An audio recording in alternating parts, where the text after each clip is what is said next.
Dania Brown is from Columbus, Ohio. He is a certified financial education instructor, founder of 1428 Financial Wellness, and executive director of Young Money Finance in Grand Rapids.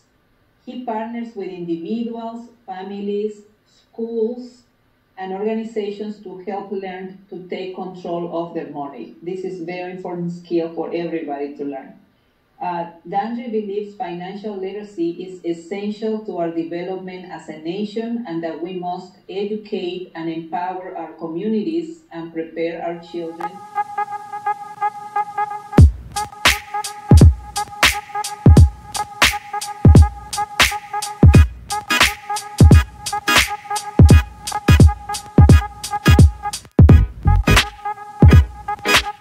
And we are going to open these live events with a great presenter. So we're going to start with, in Spanish we say broche de oro is like with golden love, like in a great grade. Thank you. More importantly, thank you for having me. My passion and my heart is always with making sure that all of our students don't do what I did in college. And I'll explain that. So I named this Secure the Bag for a reason. Is everyone familiar with that term, secure the bag? Okay, so I really want today not to just be me talking, right? I want you to be able to engage. If you have to take some notes, feel free to take notes, but I'll make sure that you have access to this PowerPoint because this is extremely important.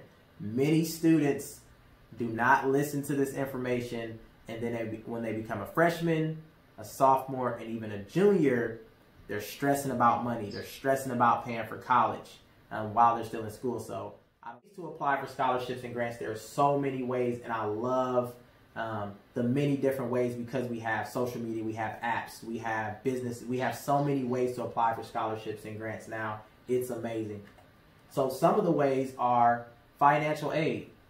So if you know that you're going to a few different schools, don't be afraid to reach out to them and say, okay, I'm an incoming student. I really want to come to this college, but I'm looking for the best financial aid package. That's what you can say to them. The next thing is your high school counselors. Talk to your high school counselors and build a great relationship with them. Hey, do you know of any local scholarships? Do you know of any scholarships for a student like myself? Things like that. There are apps. I'm going to tell you about an app later that I recommend people should use, but it allows you to look at scholarships and look for scholarships a little better than. Do you still use FastWeb? Familiar with FastWeb? Mm-hmm. So FastWeb is a search engine for scholarships as well, and it's a little better than FastWeb because again, it's in an app form. And then Google. I tell people all the time, Google everything. My lovely daughter, she runs up to me and she wants to know information. I say, go Google it, and typically it gives her the response that she needs. And then businesses. The places that you work for, you should ask them, hey, do you offer any scholarships? Right? Then if your family works for other businesses, ask your family to ask those businesses. If there are places that you shop at a lot, go to the counter and ask people. Again, we're talking about courage, right? Have the courage to go to the desk and say, hey, I shop here a lot. I really love it here. Do you offer scholarships? Do you offer scholarships for incoming students headed to college? And then social media. Literally social media. If you use some of these hashtags, you will find grants and scholarships out there right now. And I was able to generate these hashtags because last night I went on Instagram and hashtag these things, and grants and scholarships literally popped up. So these are things that you can do right now. Well, of course, after this presentation. But so an app that I recommend is called Scholly. It's the one that starts with an S, S-C-H-O-L-L-Y. It is an app that you have to pay for. I'm a firm believer of try to do as many things you can for free, but sometimes you have to pay. But it is a monthly subscription. I do not work for Scholly, nor am I getting any commission from Scholly, but it has been really good because I teach grant writing and scholarship writing workshops all the time. and this is an app that people have been able to get a lot of scholarships from. Of course, there's scholarship.com, there's CAPEX, there's Chegg. You can literally Google find scholarships and it will give you the longest list of scholarships. Any questions so far? Daniel, one quick question. Mm-hmm. If you can ask in the presentation, I would imagine some of our scholars might have siblings that maybe might be studying high school. So what would you recommend would be the best grade to start applying for scholarships or looking for scholarships? Yeah, so there's never a time where it's too late to look for scholarships. Later on in the presentation, I'll tell you about the process of securing the scholarships, the non-traditional way. There's a traditional way to apply for scholarships. I've worked in higher education for about 10 years, and every single year I've served in a scholarship committee capacity. So I know a lot of do's and don'ts, but I also know the common things that people don't do that will help them secure scholarships, like being as proactive as possible. So I'll tell you some non-traditional ways soon, but yeah, for your siblings, the best thing you can do is right after this presentation, let them know that you're going to college for free, and then you do this and you give them that blueprint. So when you're looking for scholarships, you always want to think about what to write, right? For some people, they're like, I don't know where to start. I don't know what to say. The great thing is when you're applying for a scholarship, they'll tell you what to say, right? So you have to look at the requirements. Some may have essays and some don't. Not every scholarship and grant has essays. I applied for a grant for my business, it was last week. No essay attached to it, no huge requirements, just completing some information. So don't think that all scholarships are going to have these really long essays that you have to write. But the good thing is when you have scholarships that have essays attached to them, you can modify those essays for the next scholarship because they're typically looking for similar information. So I pulled this directly from a scholarship that I found on Google last week, and it literally tells you what to do.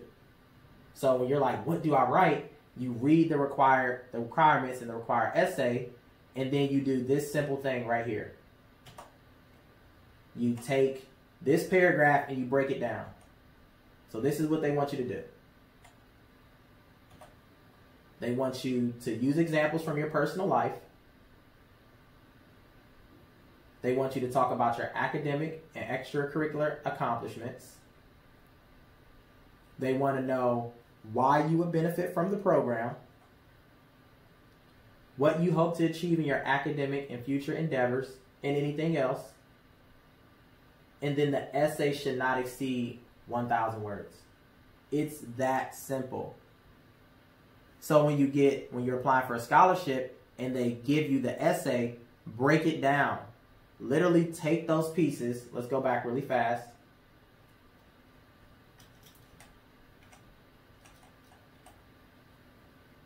You take that paragraph and you break it down just like this.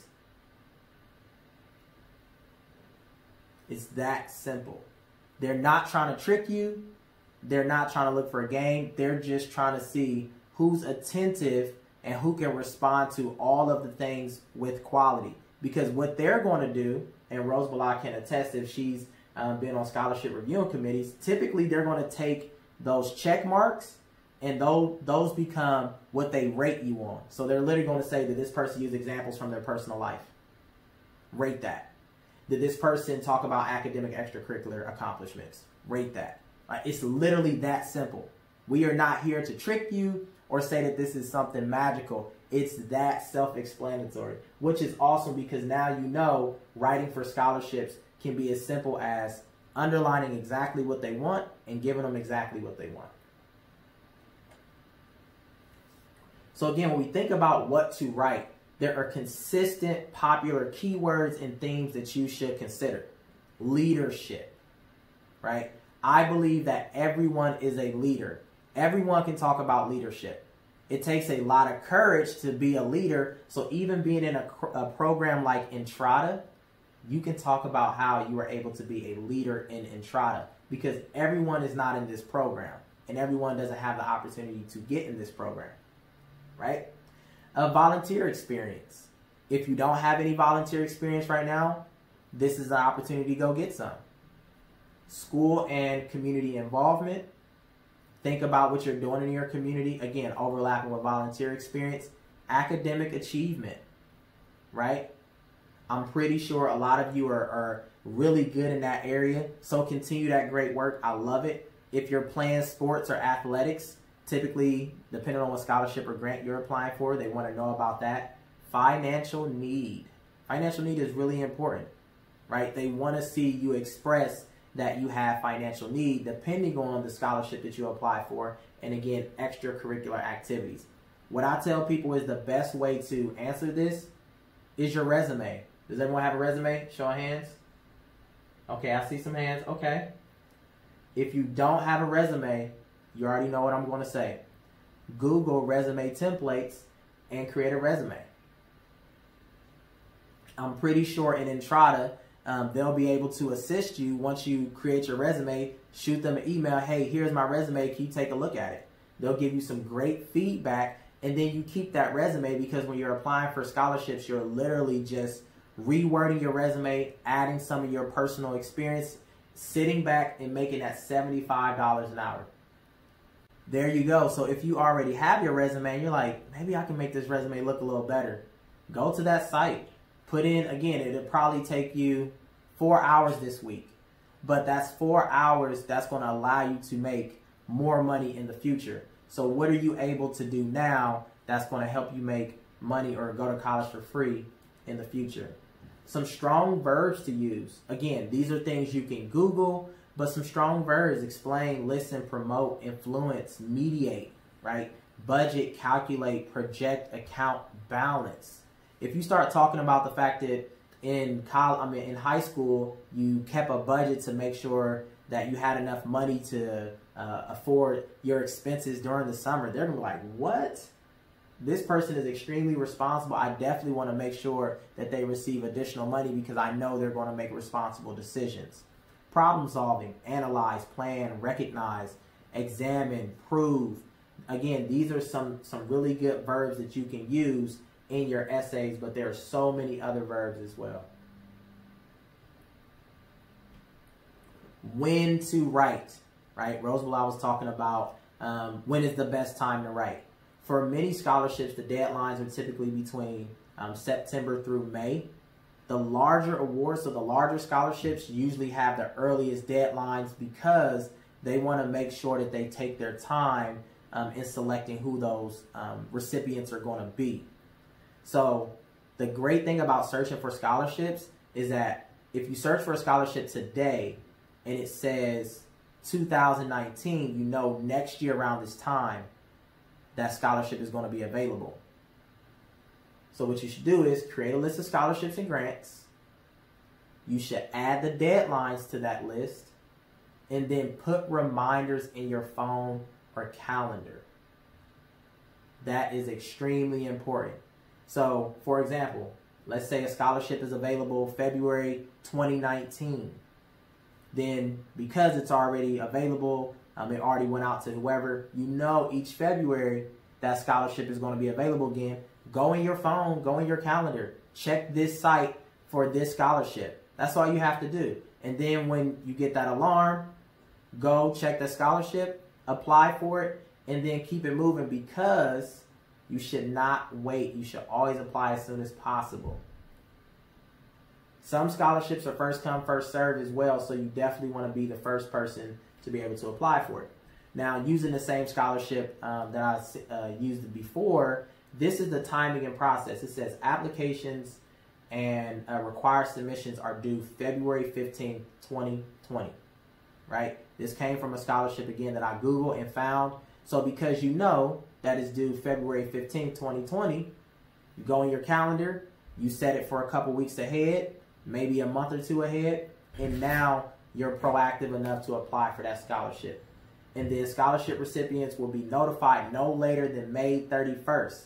Whenever you see dates on scholarships, you should put that into your calendar, because since it says scholarship recipients will be notified no later than May 31st, you put a notification in your phone, And when May 31st passes, you shoot them a polite email. Hey, just wanted to know if you had selected your recipients for the scholarship. That is going to blow their mind because they know you are serious about funding and financing your college career. That may even bump you to the top if you're not already at the top, because again, that follow-up is really important. It says a lot about your leadership and your courage. How to write. So when you're looking at how to write, you want to grab the reader's attention. Here's an example. Strong leadership skills are important for many reasons, right? You may get an essay that talks about, okay, can you talk about your leadership skills? And you may say, strong leadership skills are important for many reasons. Does that sound exciting? Is your attention grabbed? Raise your hand if that grabbed your attention, and you can be honest. Okay, so here's the next one. On November 12, 2004, that was the day I lost everything. Does that grab your attention? Are you sitting here like, okay, now what are they about to talk about? Right? You want to grab the reader's attention. They are probably reading a lot of scholarships that probably starts off like strong leadership skills are important for many reasons. And they're like, okay, well, just tell me your reasons.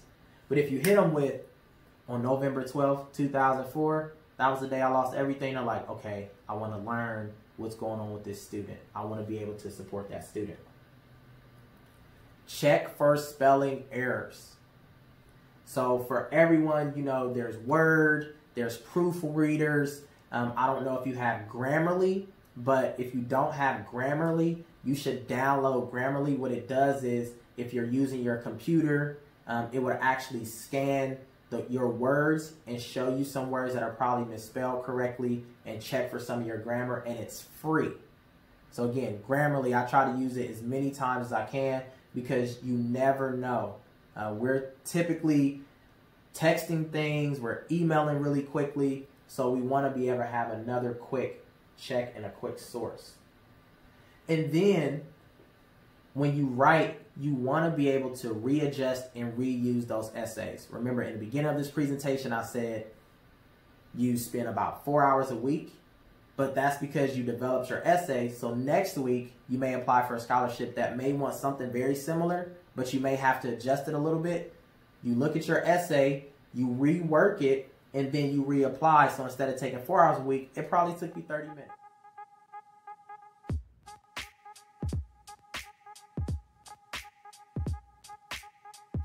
For more information about how to save, manage, and grow your money, click that subscribe button below.